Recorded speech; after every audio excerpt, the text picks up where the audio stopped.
तर पहा आपल्याला 38 साईजचा ब्लाऊज मेजरमेंट कसं घ्यायचं, एकदम परफेक्ट ब्लाऊज जर येण्यासाठी तुम्हाला टिप्स पाहिजे असेल तर तुम्हाला मी सांगते. ब्लाऊजची उंची घ्यायची आपल्याला. तर इथं मी हा 13.5चा ब्लाऊज झालेला आहे, पण हा टोटल उंची आपण घेतलेली आहे 14.5 इंच आणि याची छाती घेतली आहे 9 इंच आणि 2 इंच सिलाई मार्जिन आपली राहते. तर तुम्ही पाहू शकता दोन्ही साईडने आपल्याला 9-9 इंचाचा घ्यायचं आहे आणि कटोरी आपली 6 इंचाची कटोरी आहे.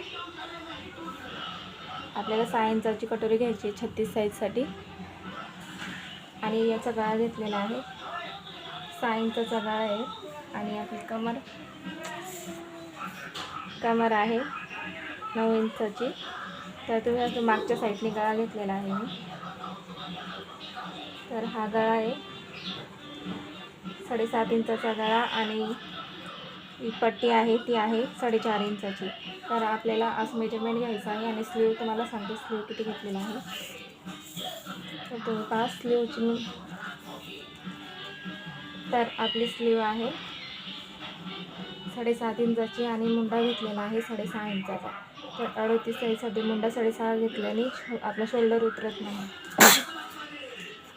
आणि हुकपट्टी आणि आईपट्टीचं पण तुम्हाला मेजरमेंट मी सांगते.